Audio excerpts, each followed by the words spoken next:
Digital marketing, the human way. Can you hear me now? Nice.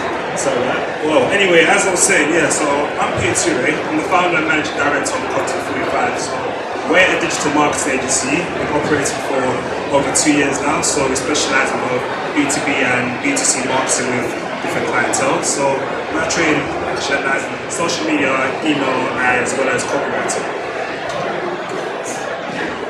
Yeah, as you can see from the slide, my name is Alex. I'm the creative director. This guy got me into it as soon as he started. So yeah, since then we've been inseparable pretty much.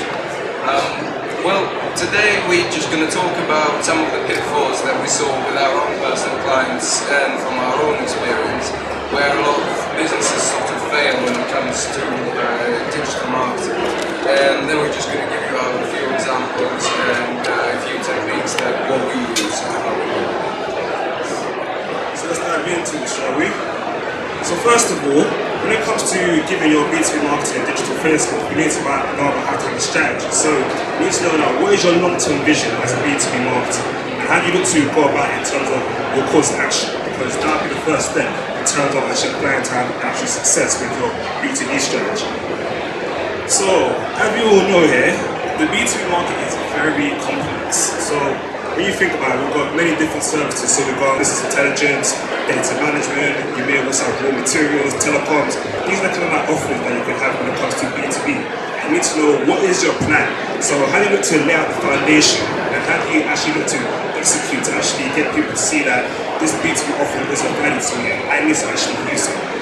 And of course, after you've laid out the foundation of what you actually have for your B2B strategy, you need to know about what is your internal and external audience. So when it comes to internal, it actually relates to within the actual company. So you need to know what is your current activities that you're using in terms of digital. So it's possible that some of us here, maybe that's behind, say, an email strategy, we may have a PPC campaign, we may use Google AdWords. So we need to also know that, you can say that from this actual plan though, is it actually going to be worth in terms of attracting my B2B audience? And eventually this then leads on to how can you use your corporate culture to fit into your B2B strategy? Because you need to know that if you're marketing out to other businesses, you need to bear in mind that you need to also show off that kind of culture so people can understand what you're about and how are you a market leader in terms of that industry. And eventually this leads to what kind of resources do you have? So for example, are you on social media where you may be using Hootsuite, so for like social scheduling? It's possible that you may use Salesforce, you may use analytics, and this is what you need to bear in mind when it comes to actually having a digital audit in terms of your B2B strategy. Which then obviously leads into external audits. So from there you need to know who are your clients? Are they digital users? Because obviously think about this thing, in terms of B2B, you need to know that when it comes to most people they think that as far as you see people that are actually B2B is they're more corporate, people that are like 50, 60, when you get people that are young but they're still doing B2B marketing. So we need to know that is it the case where they're actually going to use digital as well as also looking at your macro environment. So what factors out in the economy, what factors out in the actual society that actually link up to your B2B strategy? Which then leads us to our target audience. So as a B2B agency, what we do is that we like to create that pen portraits of actual ideal target consumer, and that's what B2B marketers should be doing. So we need to know, for example, how old is the actual kind of consumer that you want to target. Also need to know what is their position. So are they a managing director, are they a CEO, are they a manager? And from there we need to know also about what are their interests in B2B and how can we captivate them. Yes, which now leads me on to my phases. So, in terms of social media, so what B2B marketer here that uses social media by any chance? Nice. Thanks. So, in terms of social media, there are 3 phases that you may or may not have heard about. So, first of all, you've got the trial phase. Now, the trial phase basically means that people are just out there just bashing out content left, right, and center. So, you don't actually know what kind of channels you're using, and you don't actually know how does it actually relate to my B2B firm. Which then leads us to our second phase, which is the transition phase. Now in the transition phase, you obviously become much more familiar when it comes to social media marketing. but it's more like you have a system of development. So from obviously choosing random channels, eventually you do start to learn about how to develop a system in terms of posting out schedules with as far as going like this, you say at a certain time. And then eventually it leads us onto a strategic phase. Now when it comes to a strategic phase, that's pretty much based on strategy. So you have a long-term vision, you actually have goals and metrics that you actually place along the line for a social media campaign. So it's possible that you may say that I want to acquire something like 20 or 30 leads by possibly say in the next 2 to 3 months. So most likely you would use a LinkedIn campaign, be that we're going to pay that to actually do lead generation, but you have to follow up with it. Which then leads us to the social zones, or should I say the social quadrants. So as you can see from this actual graphic, there are 4 phases that we have there. So first of all, you have the social community. You're a B2B firm, so they want to know about how to actually share your content to people. Also, how do you need to be social and create the awareness that your B2B firm needs in order to actually succeed in the market. Which then leads us to the second quadrant, which is the social publishing. Now, in terms of social publishing, you should bear in mind that it's all about engagement. You may be actually B2B consumer, but B2B consumers like to actually be engaged the way that a B2C client is. Except that this time, you're going to redirect them back to your website or back to a landing page to add them to your email marketing list. Which then leads into the third sector, which is social commerce. That relates to your sales, to your conversion. We need to know that in terms of CRM, you need to know how to develop a relationship with your actual client. And this actually works in terms of being able to convert and then being able to see how can you monetize with them in the long run. And then finally, when it comes to social entertainment, it's all about, you could say, in terms of social entertainment, you need to know about how to still pique their interest about the industry. So as far as you see, like in your free time, see when it comes to corporates are not always going to be, you could say, strict and obviously like trying to get sales, but sometimes they want to relax. And that's why if you position your B2B brand consumer in the way that you like to, for example, engage people, that's how it works in terms of how they can actually see you as someone important to them. Well, fun bit of statistics for you. According to B2B International, only 31% of B2B businesses are customer-centric at their core. This is missing a huge opportunity to actually engage with your clients. Mainly, the customer centricity and experience comes from commitment, fulfillment, and seamlessness. Now, how to deliver that experience? We propose a simple 3-stage plan. It is first, you have to make a statement, then actually distribute that statement, and of course you need to get the desired action from your target audience.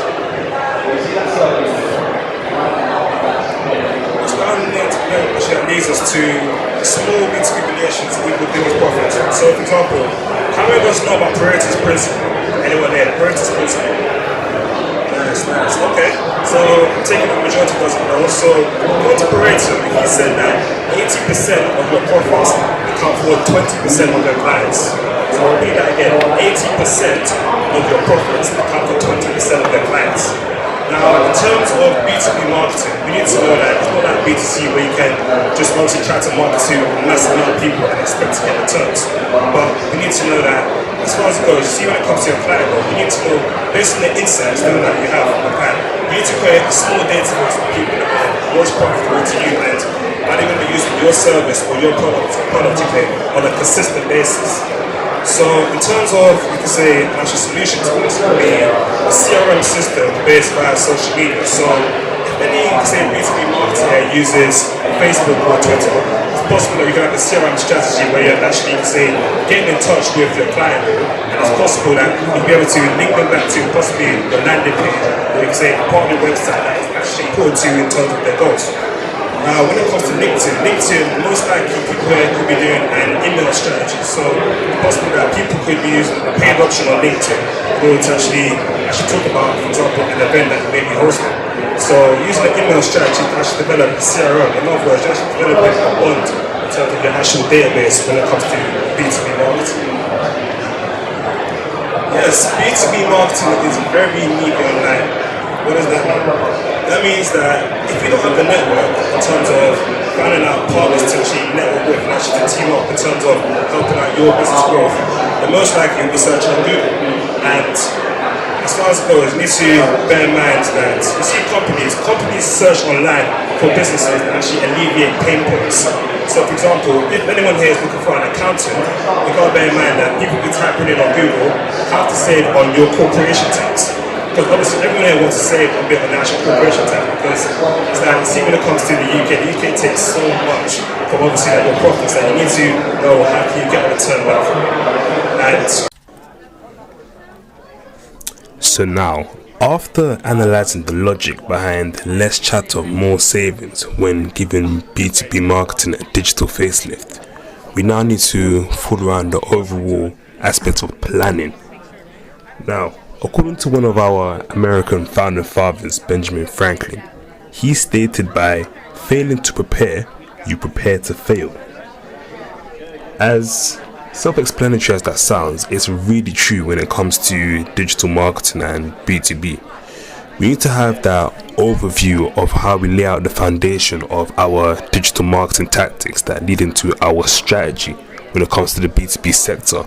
As if you don't have that in mind, you do prepare to fail when it comes to proposing the right marketing tactics to engage, to convert, to be able to build a sustained relationship with your clientele, whatever your sector may be in B2B.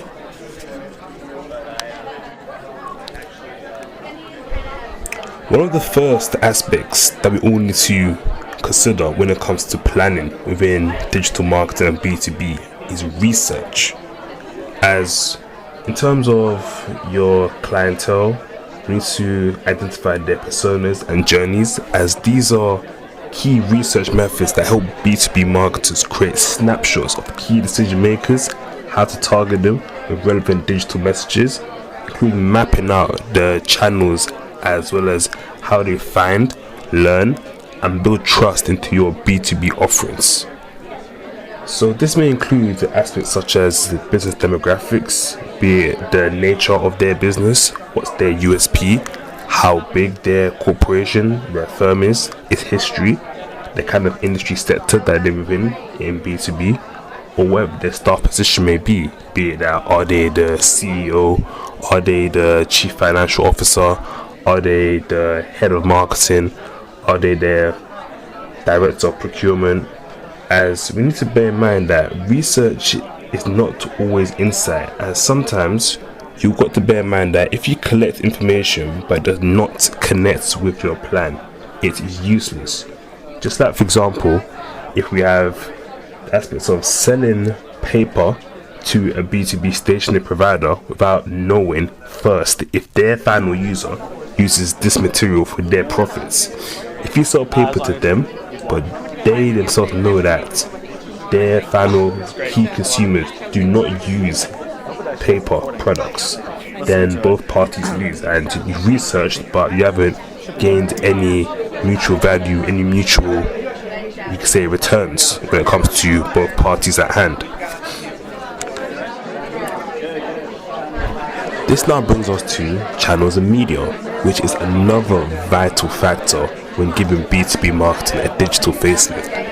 We need to bear in mind what are the kind of channels and media that we use within B2B to actually attract our B2B audience. What platforms are they on? Are they most active about that the message can be most receptive to them? Take it for example, in B2B marketing, a lot of tech-based companies use Twitter for education and intros amongst business prospects.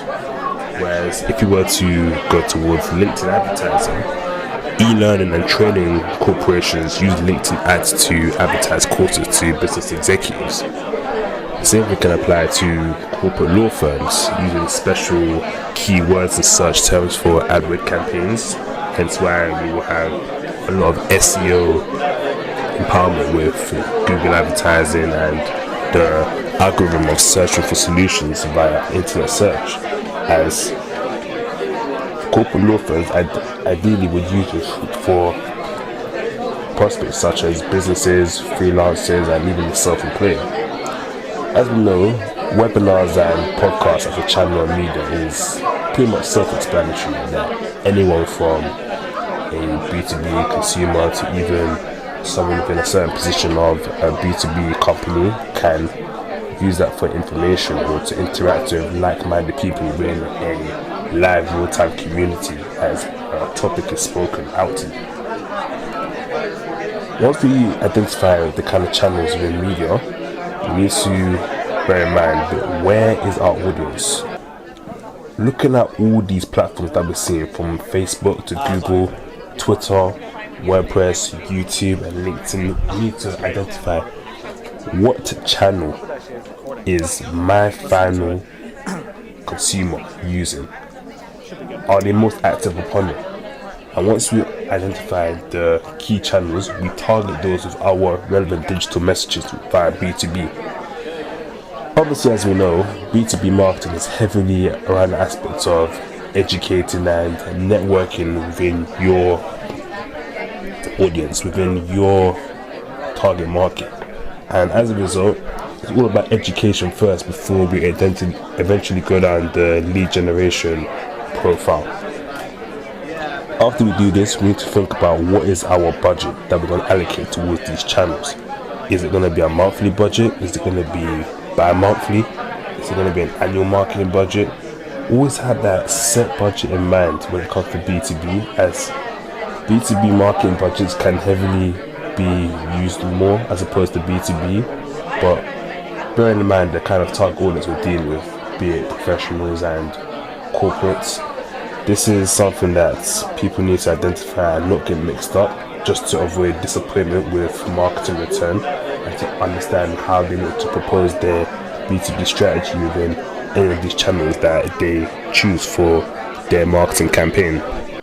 Now that you have chosen your channels and media, it's time to create a comprehensive content plan. First of all, it shouldn't be just the posts, blogs and any other content that you might want to push out. Most importantly, it has to contain your objectives, how will you achieve them, and of course what tools will you use to measure them. Going back to what Peter said about research, I can't stress enough how important it is to use relevant info when creating this plan. However, do not fall into a trap of including everything. Remember, less is more. When this is done, make sure you allocate social media by channels and month, as this will improve your organization. When coming up with necessary information for posts or any other type of content, there are many approaches you can utilize. Most popular is coordinating.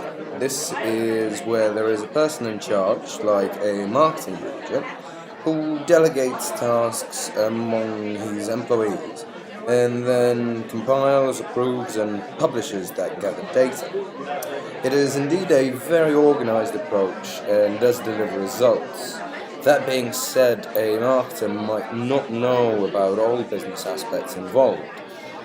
This is why we suggest using a more organic approach, which involves marketers communicating with other departments. This may include production aspects, timings and so on. Just look at How Is It Made TV show.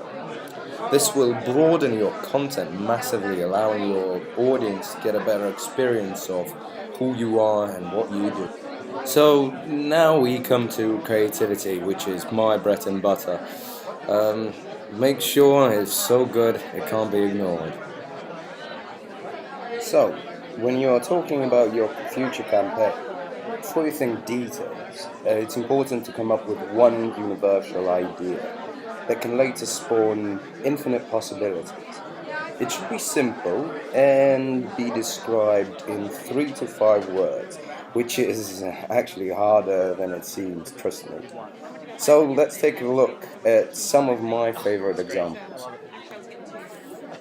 So the first one, and probably the most recognized one, is Nike's Just Do It.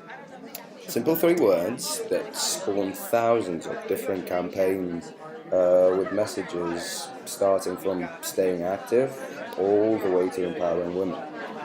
Thousands of different sports celebrities took part in there, and of course the infinite amount of messages that they've had.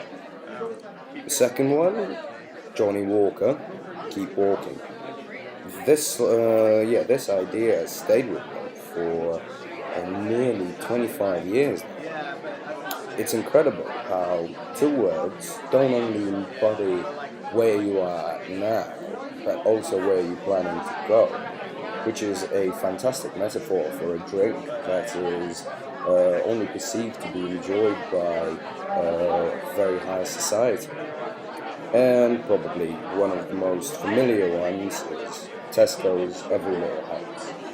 Again, three words spawned thousands of different campaigns. We saw them on competitions with other brands like Sainsbury's and Aldi. And one of their latest works was the Tesco family, which I personally do find quite funny.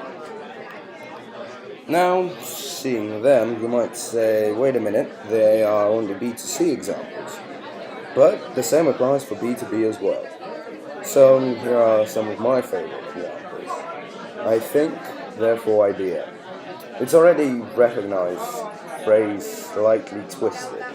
It doesn't only speak about the product itself, but also what it is being used for. Then, again, it's IBM. No one ever got fired for buying IBM. It's a fantastic idea which, eliminates any doubt or fear within the purchaser, or some poor employee delivering the news. It's, again, another twist and a better way of saying tried and trusted. Since then, obviously, IBM has moved mountains, and now their slogan, it's let's build a smarter planet. Okay, and the last one, because I am a huge Star Trek fan, Forever New Frontiers. Of course, it's not actually Star Trek, but this is a company named Boeing that creates planes that help us travel from country to country every day. Now, I look at this picture and I wish we lived in this world. And I wish it would be that easy, but it isn't. So now let's have a look at how we can make your content a bit more appealing and empowering for your users to see. Now, when it comes to content appeal, there are three main things that we need to consider. Those are content differences, your audience, and your voice.